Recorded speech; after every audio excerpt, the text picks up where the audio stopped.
Today we will talk about brachial plexus, how to draw it, and how to remember it easily. So the the root values of brachial plexus are C5, C6, C7, C8, and D1.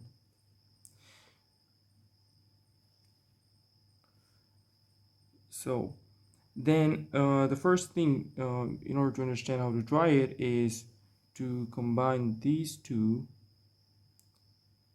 and make something like this, then like this, and then like this.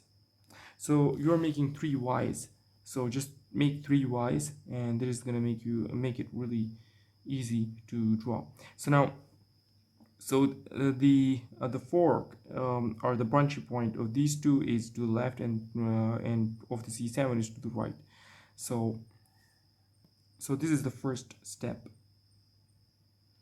Second, draw two M's.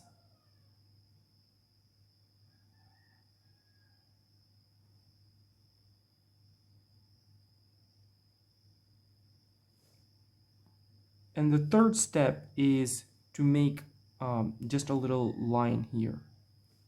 So that is basically so then which ones are the roots, which ones are the trunks? Let's talk about that. So these are the roots, then trunks,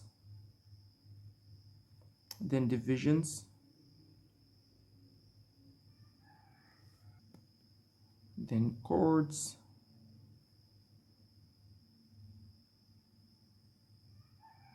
and then branches.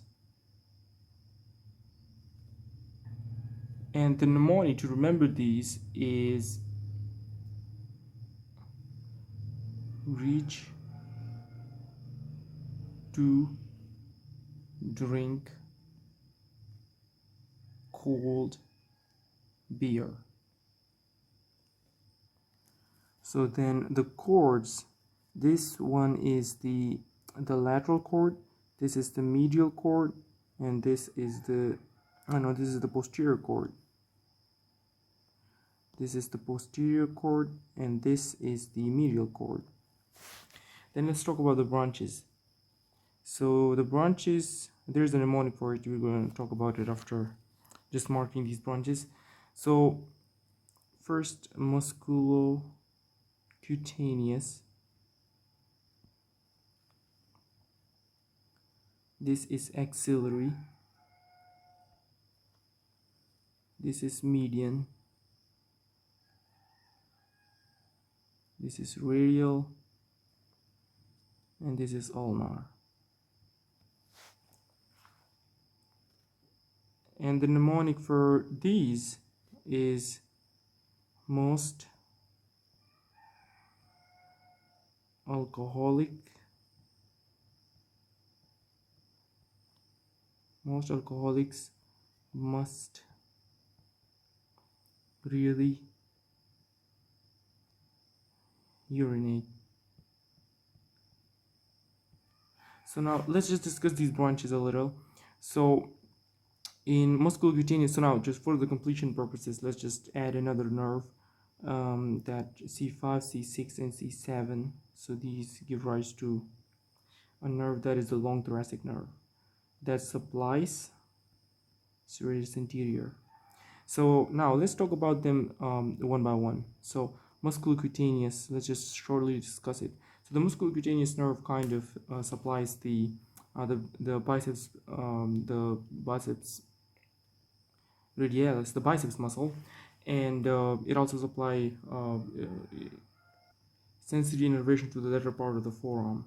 Okay, then the axillary nerve is usually damaged in the dislocation of the shoulder, and axillary nerve supplies the deltoid muscle, and so when it is damaged, there will be difficulty with abduction of the arm. Then where there is a median nerve, and the median nerve supplies muscles in the thenar eminence, which are, so if this is your hand and this is the thumb, The muscles towards the thumb are called the thenar eminence muscles. And so the thenar eminence muscles is supplied by the median nerve. So there's an exception, except for one muscle, and that is the adductor pollicis brevis, which is supplied by the ulnar nerve. All the other muscles of the deep eminence of the thenar eminence are supplied by the median nerve. And the median nerve, if it is damaged, then it will result in failure of flexion of the medial two fingers, and also there will be failure of movements of the thumb, and also there will be loss of sensation over the thenar eminence. And it can be damaged, for example, in carpal tunnel syndrome. But in carpal tunnel syndrome, the sensation over the thenar eminence would be preserved because the superficial palmar-cutaneous branch of the median nerve comes above the flexor retinaculum. Then the radial nerve. So the radial nerve kind of supplies muscles in the posterior compartment of the arm or upper limb, and so when it is damaged, it will actually affect the extensor muscles, and so it results in wrist drop. So that's the radial nerve.